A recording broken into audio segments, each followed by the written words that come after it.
¿Cuál es mejor? ¿La vida en las grandes ciudades o la vida en el campo? ¿En cuál de los dos uno puede ser mejor persona o más feliz? Hola, yo de nuevo. El día de hoy vamos a tratar de poner fin a un debate que tengo tiempo tratando de resolver. ¿Y quién es mejor calificados para hablar de esto que los grandes sabios? Jean-Jacques Rousseau, en su obra Emilio o de la educación, responde a esta cuestión. En el libro primero dice: los hombres no están hechos para ser amontonados en hormigueros, sino esparcidos sobre la tierra que ellos deben cultivar. Cuanto más se reúnen, más se corrompen. Las enfermedades del cuerpo, así como los vicios del alma, son el efecto infalible de estas concurrencias demasiado numerosas. Los hombres, apelotonados como corderos, perecerían todos en muy poco tiempo. El hombre es el único animal racional y por tanto es el único que puede tener un mundo por dentro, un mundo interior, fruto de su intelecto, el cual puede cultivar con su pensamiento. Como dijo Dostoyevsky, me entrego al pensamiento, dicho de otro modo, en mí toda idea provoca inmediatamente otra y así continúo sucediendo hasta el infinito. Tal es la esencia de todo pensamiento, de toda conciencia. Esto puede verse afectado, amenazado, en la medida en que uno esté rodeado de otras personas que interrumpan su soledad y le impidan desarrollar no solo su propio pensamiento, sino también su conciencia. Sentenció Séneca que el trato con la multitud es dañoso, pues entre ella no hay nadie que deje de recomendarnos un vicio o no lo deje impreso en nosotros, o sin que nos demos cuenta nos lo contagie. Y en otro lugar dijo: me vuelvo más avaro, más ambicioso, más sensual y hasta más cruel y más inhumano por haber estado entre los hombres.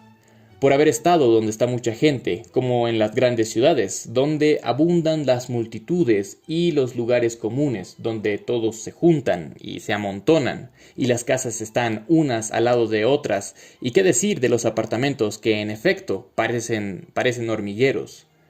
Así es imposible no presenciar lo que hacen los demás y de alguna manera contagiarse o ser influido por esas costumbres.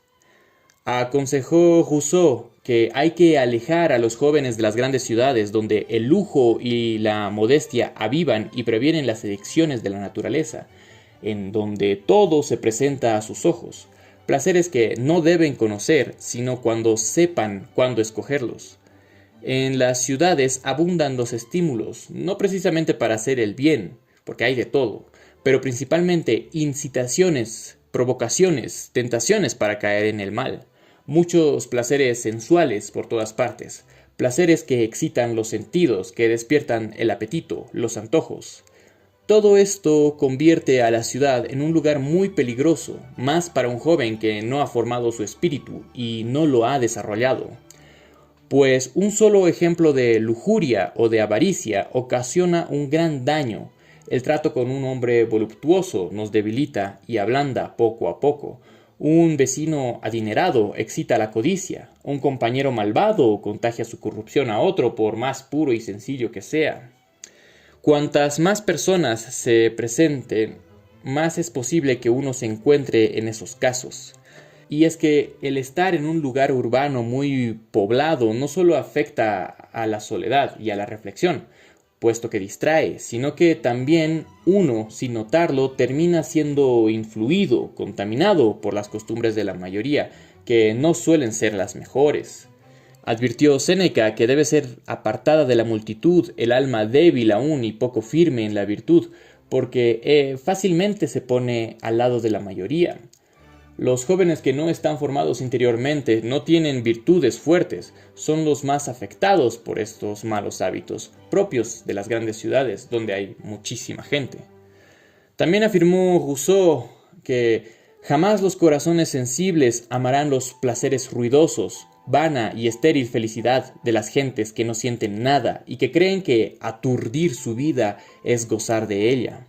Aquí podríamos hablar también de la gente que gusta ir de conciertos donde hay mucho ruido y se aglutinan también muchas personas. Sofía, no hallando lo que buscaba y desesperando de hallarlo de ese modo, se aburría en la ciudad. Sofía era quien sería la futura esposa de Emilio en esta obra de Rousseau. En efecto, en la ciudad abunda la vanidad, el ruido, la superfluidad, la tontería, la trivialidad, la hipocresía. Pues entre todos disimulan sus malos hábitos, que dejan de ser malos porque los practican la mayoría. Dijo Clemente que la fiesta nocturna va acompañada de un comportamiento beodo, debido a la bebida. Es una invitación a la embriaguez, un estímulo de las relaciones, un atrevimiento que se degenera en desvergüenza. Sin embargo, en la ciudad esto es algo normal, y quien se oponga siempre es considerado como un anormal, un raro, un aguafiestas, un antisocial.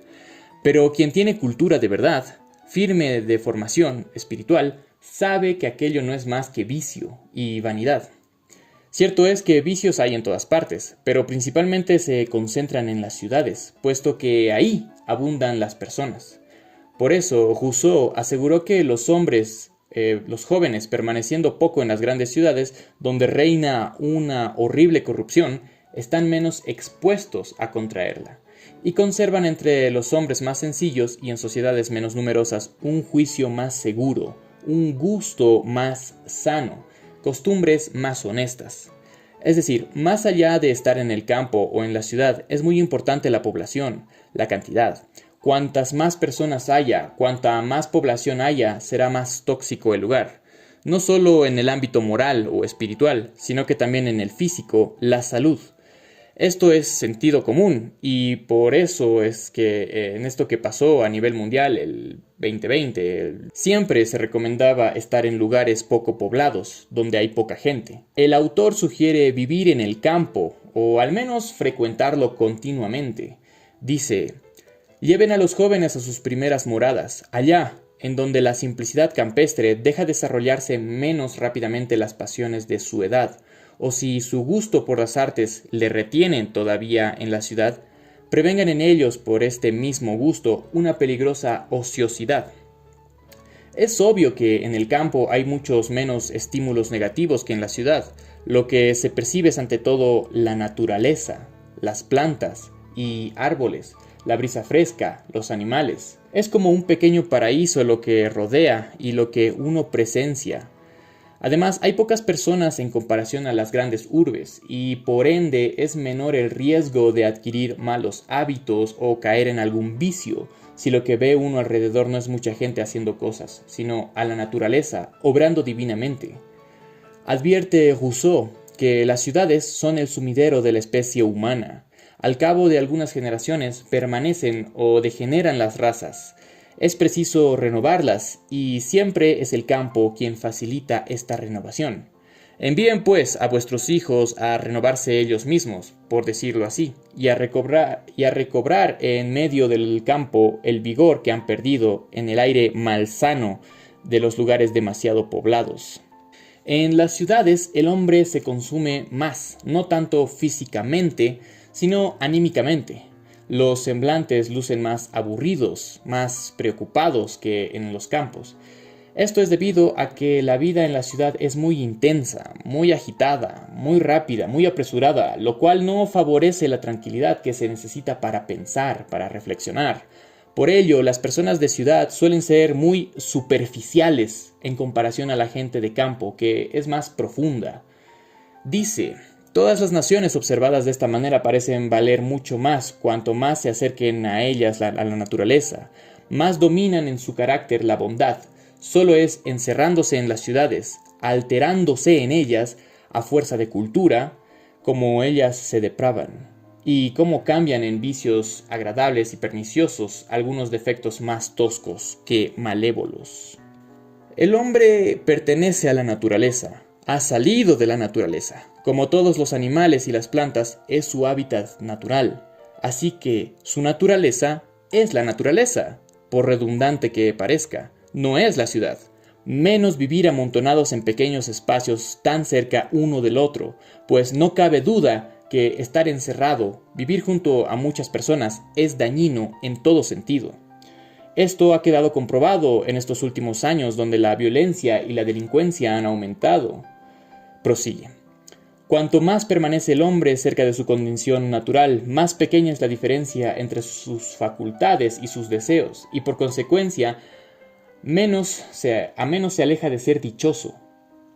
Nunca es menos miserable que cuando aparece desprovisto de todo esto es en la ciudad, pues la miseria no consiste en la privación de las cosas, sino en la necesidad que le hace sentir. Es decir, puesto que el hombre salió de la naturaleza, todo lo que necesita ha de estar ahí, cerca, y como todo es sencillo y limitado, no deseará mucho más que eso para sentirse bien, puesto que no verá más.